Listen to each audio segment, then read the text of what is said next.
Hi everyone, welcome back to my channel. If you're new here, I'm Courtney Ryan, and today we're going to be reacting to a TikTok that I think really highlights some key differences that men and women experience in dating, and also just a realization that I think more people are coming to, which is refreshing, but also I think there are pros and cons to this that I want to talk about as well. We see these videos that go viral, and I think they fail to acknowledge the nuance and the fact that dating is not black and white, and there are always pros and cons to pretty much everything. So let's get into it. Nothing more to say. I think the dating imbalance in New York between men and women is so insane. Girls here are accomplished, yet still good looking and keep themselves put together. I will never forget a conversation that I had at dinner with a couple of my guy friends that truly scarred me. Basically, my friend, who is a good looking guy, 28, great career, on a great trajectory, hasn't made it yet, but probably since, is able to spend $4K a month on his solo apartment. So definitely in a good spot financially. And he said to me, I have no pressure to date a girl right now. I'm purely going around for funsies because I know that me and knowing the career path that I am on, and that I am going to really make it in the next 2 to 4 years. The caliber of girl, why date some mid 27-year-old right now when in 2 years I will be able to get the hottest girl on the block who checks all of my boxes? And I've never been able to forget that, because no girl is thinking that way. Like I mentioned in my intro, there are definitely pros and cons to consider in terms of approaching dating this way or having this type of mindset.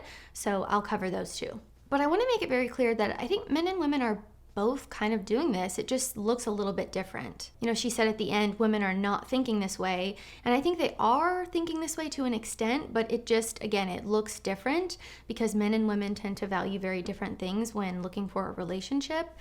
Women now are deciding that they would rather be single than settle for someone who does not meet their standards. Whether those standards are realistic or not is a completely different story, but they are the individual standards nonetheless, and we can't necessarily change people.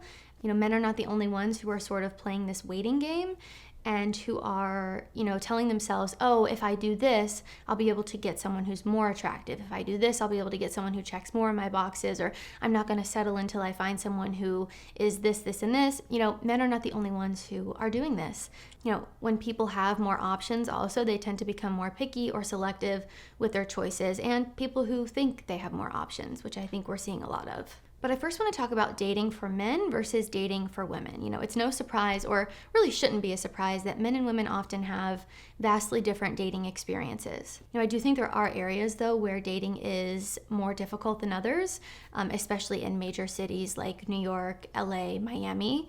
I think dating is just way more competitive there, so that's definitely something to consider. But I also think this is happening in other places too. Women are more educated than ever before. They're more financially successful than ever before. And I definitely think the men that these women are going after reflect that. But an issue here is I don't necessarily think that a lot of these women understand that men are not looking for the same things that women are. Just because you're a high-earning woman looking for a high-earning man doesn't mean that the men that you're looking for want the same thing in a woman. And I think this is leaving a lot of people single and frustrated and disappointed. A lot of men and women are looking for different things in a partner. There might be some overlap, of course, but there are also some major differences. And as I mentioned, I don't necessarily think women fully understand this and then get upset when the men that they want either don't want them or just don't feel pressured to settle down the way that they might. And again, as I mentioned, I think the issue for many women is that they're approaching dating as if men are looking for the exact same things that they are. But the newsflash is that they're not. As a woman, I think it's wonderful that women are educated and financially successful, but I think it's important to have other things going for you as well in terms of your character and your personality and how you are as a partner versus just what looks good on paper or how successful you are. Your degree or how much money you make do not automatically make you a good partner. And those are not the top things that men are really looking for, especially the men that these women are going after. And I'm absolutely not saying you can't be a woman who's educated and successful and men won't want you because of those things. That's not true. I think those are really wonderful characteristics.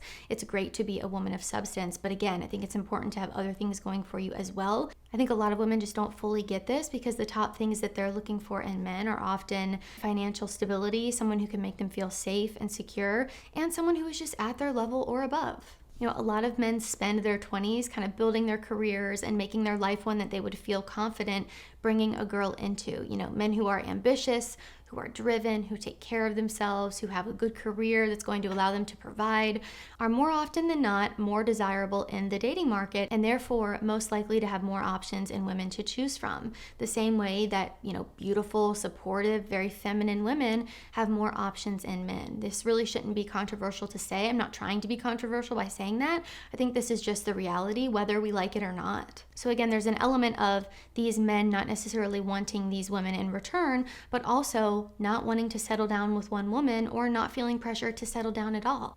For all the guys who are watching, you can correct me if I'm wrong, but I also have to think that you might feel less pressure for the obvious reason that men don't have to worry about a sort of biological clock the way that women do. If you're a woman who wants to start a family and have children, it's something that we have to think about. Although there are alternative options for this now, thanks to technology, it's still a valid concern for many women, and not every woman has the financial ability to freeze their eggs or do IVF in the future or something like that. It sucks to say, but I think this is a real concern that women have to worry about far more than men do. And I'm not saying anything new or revolutionary here. I think these are things that we've been talking about for a while, and I've even done videos about all of this in the past. But I think if we really started to acknowledge the differences between what men and women are looking for, the differences in dating between men and women, dating would be a better experience for everyone. And I'll go over some of that later in the video. And I also want to say this video from this creator is not the only video that I've seen like this. I saw another one from a guy that goes by Squid, I believe. I reacted to another one of his videos about why women date losers. But I wanted to react to a woman talking about it because I think it just offers a different perspective and shows that maybe there are some women out there who are starting to recognize that dating is just different for men and women, and that's okay. But the more you know, the better off you'll be. In the video, she said that her guy friend said, "Why date some mid-27-year-old right now when in 2 years I'll be able to get the hottest girl on the block who checks all of my boxes?" Is this the most graceful thing to say? No, it is not. I applaud the honesty, I guess. I think for a lot of women that will sound really harsh, but I understand it from both perspectives, and I think there are definitely pros and cons to thinking this way. I understand why someone would think this. On the surface, that sounds pretty logical. The better you make yourself, the better you are. You would think the better partner you'll be able to attract. And while I think there's certainly an element of truth there, I think the more you develop emotionally, the more you heal yourself, the better you become as an individual, you're going to be able to find a partner who reflects that too. Really it boils down to the fact that the people you choose to be with are a direct reflection of where you're at emotionally and your emotional development as a human being. But I also think there are some cons to thinking this way because I think it also opens up this grass is always greener type of thing. And, when does it become enough, right? If you're constantly chasing more success, if you're constantly trying to do X, Y, and Z and what you have is never enough, I think this way of thinking for some people can open up a bit of a darker path of never being satisfied with what you have and or choosing a partner based on exceptionally poor criteria and things that just don't truly matter in the long run. Like how hot someone is. I know that men value beauty in women, but that doesn't mean that that woman is going to be a good wife or good partner just because she's hot. And I know this guy said who checks all of my boxes too, so I don't know what his boxes look like. That could be someone who's loyal, who's supportive, who is kind. I don't know. We didn't hear that. All we heard was hot and checks the boxes. So I would obviously need more context there. But anyways, back to the point. I understand why someone would think this way, but I don't also think that this necessarily applies to everyone.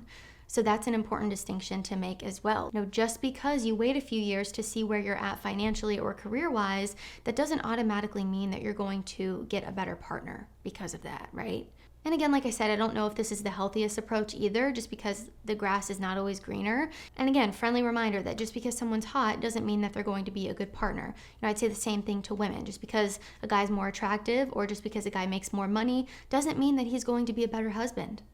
So I think that's something important to remember too.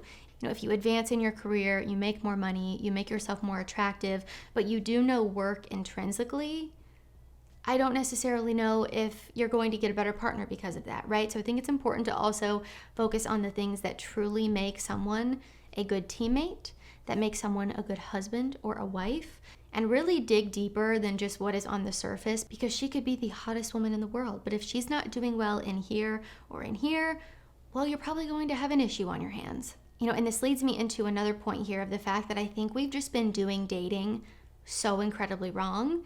There are a lot of women who continue to go after and only go after these men who have a ton of options, who are not loyal, who do not want to settle down, who put you in a situationship for however many years. And so instead of going after those men with a ton of options in women who you're actually not compatible with at all, clearly, because you want to settle down and he doesn't, just date a man who wants the same darn things as you, who shares similar values and life goals. Because again, just because a man is more attractive and more successful does not mean that he's going to be a good husband. There are a lot of men who fall under those categories that are not good husband material. Now, there are some that are. There are really wonderful men out there who are successful, who are handsome, who are able to be in committed relationships and see the long-term vision and want to settle down and have a family and all the wonderful things. But that's not all of them. And men, instead of only dating women for their youth or their beauty, which are fleeting attributes anyways, make sure you also consider the intrinsic qualities that make someone a good partner. And I completely know and understand that there's a biological element here of, wanting to be with someone attractive. You should find your partner attractive. I'm not saying that you should just date people who you find unattractive. That's not what I'm saying. But I'm saying instead of wasting so much time or trying to change someone into what you want them to be, just go for people who want the same things that you do. It's going to work out better for you. There are men out there who are attractive, who are financially stable, that are actually going to be a good partner. And maybe it's not necessarily the men who are out here saying, why date some mid-27-year-old when in a few years I can get the hottest girl on the block? That might work out for some girl in the future, but it's clearly not working out for you if he doesn't want to date a mid-27-year-old and wants to wait a few years to get the hottest girl on the block. You are allowed to approach dating however you want to. That's your problem to deal with, not mine. But I think a key question to ask yourself if you're someone who is struggling with dating is, are you prioritizing the things that matter for a healthy relationship? If you're not, part of your problem is probably you. And also, another point of this video is that you have to be someone that the person you want to be with would want to be with too. I've said this so many times. And as I said earlier, men and women are often looking for different things. If you're a man watching, do you know what women are looking for? You will if you watch my channel, because I'm telling you. If you're a woman watching, do you know what men are looking for? Do you understand that men and women are looking for different things? Just because you are a high-earning woman does not automatically mean the men you are going after are looking for that in a woman too. To wrap this video up, I think if you want to have success with dating, it's important to acknowledge the fundamental differences between men and women and the way that we experience dating altogether. We have seen so many significant changes in the dynamics between men and women that I believe we're going to start to see some shifts happen in dating this year, in 2024, but also going forward. And maybe I can make a video about my dating predictions if you guys want to see it, because I have many thoughts here, but I just think we're seeing so many shifts with dating and with men and with women and the dynamics between us both. I think the way people date and dating altogether is going to change. I think there are going to be some major changes, some positive and some negative, but changes nonetheless. And I also don't think what we're doing now really is working that well. So let me know your dating predictions down below. If you want to see a video from me about that, I would be happy to do it. But anyway, I just wanted to share this video because it was interesting to hear a woman's perspective after talking to her guy friends about this. But I do think this is something that men and women are both doing, even though it looks different, like I said in the beginning. And again, there are pros and cons to approaching dating this way. But the more you know. So if you like this video or found it helpful, be sure to give it a thumbs up and subscribe to my channel to be in the loop for when I release new content. If you haven't already, be sure to follow me over on Instagram at Courtney Christine Ryan. I love connecting with all of you guys over on there as well. As always, thank you all so much for watching, and I will see you all next time.